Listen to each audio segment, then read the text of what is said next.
প্রধান আসামি শেখ হাসিনা, এরপরে আওয়ামী লীগের সেক্রেটারি ওবায়দুল কাদের এবং তারপরে শেখ হাসিনার খুনি পুলিশ বাহিনী। ফ্রান্স এবং ইউকে থেকে দুইটা নাম্বার থেকে কল এসছে, তারা জিজ্ঞাসা করতেছে মামলার জন্য কোনো টাকা পেয়েছেন কিনা, এই মামলা কতদূর দেখবেন, শেখ হাসিনাকে আপনি চিনেন কিনা, এই কনসিকোয়েন্স ভোগ করতে পারবেন কিনা, আপনার ফ্যামিলি কোথায় থাকে আমরা দেখে নিব, নানাবিধ কথা। আমি এতে ভীত নই। আমি যার পক্ষে মূলত মামলাটা করতে আসলাম, যার মৃত্যুর জন্য, ওনার নাম হচ্ছে আবু সায়েদ। ভদ্রলোক পঞ্চগড়ের একজন রিক্সাওয়ালা ছিলেন। উনি ঢাকাতে এসছেন 2010 সালে। এরপরে উনি বসিলাতে একটা মুদি দোকান চালাতেন। এই মুদি দোকানের পলিথিন কেনার দিন জন্য উনি 19 তারিখ বিকাল 4টার সময় আনুমানিক রাস্তা পার হওয়ার চেষ্টা করছিলেন। এই সময় পুলিশের গুলিতে ওনার মাথার খুলি উড়ে যায়, মাথায় এফোড় হয়ে যায় গুলিতে, এবং ওখানেই উনি মৃত্যুবরণ করেন।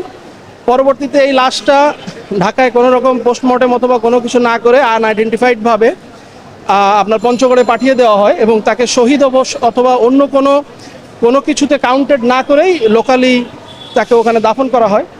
আমি যখন এই বিষয়গুলো নিয়ে একটু খোঁজখবর করার চেষ্টা করি একজন সাধারণ নাগরিক হিসেবে, আমি দেখলাম যতগুলি হত্যা হয়েছে সবারই কেউ না কেউ আছেন বা সবার নামে মিডিয়াতে কোনো না কোনোভাবে এসেছে বা তারা বিভিন্ন রকম মিডিয়ার অ্যাটেনশন পাচ্ছে, কিন্তু এই ছেলেটাই একমাত্র ব্যক্তি যে যার কথা কেউ কখনো বলেনি।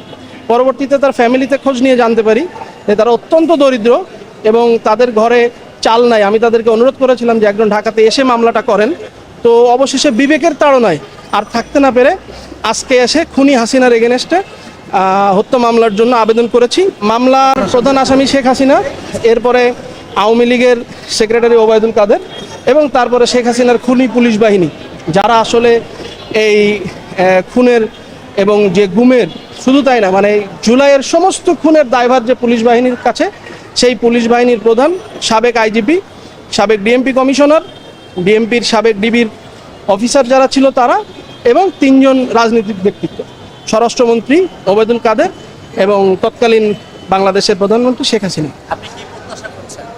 আমি বিচার তো হত্যার বিচার সর্বোচ্চ যেটা হয় ফাঁসি, আমি সেটাই চাই। তারপরেও আমার কথা হচ্ছে যে শুধু এই একটা না, জুলাইতে সমস্ত বাংলাদেশে যত মানুষ, যত ছাত্র, যত শিশু, যত বৃদ্ধ, প্রত্যেকের খুনের বিচার চাই।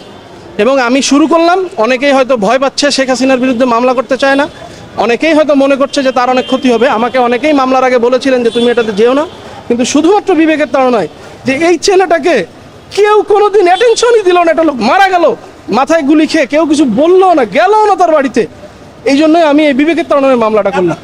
কারণ আদালতের একটা প্রক্রিয়া আছে, সেই প্রক্রিয়ার মাধ্যমে আগাতে হবে। আদালত থানাকে বলেছে এজাহার হিসেবে গণ্য করে তদন্ত করবে, থানা বিষয়গুলো দেখবে, বাকি প্রক্রিয়া যেটা আছে। আমি আপাতত সন্তুষ্ট, কিন্তু আমার প্রত্যয় হচ্ছে আমি একদম শেষ দিন পর্যন্ত এই মামলার রেজাল্ট দেখে ছাড়বো ইনশাআল্লাহ।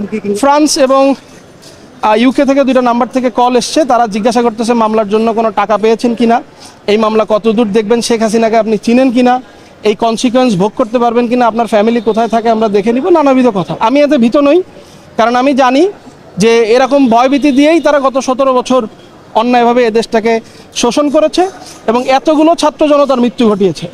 আরেকজন আমি যদি মারা যাই কিছু আসে যায় না, কিন্তু শেখ হাসিনাকে বিচারের কাঠগড়ায় আসতে হবে, এটা আমাদের কথা।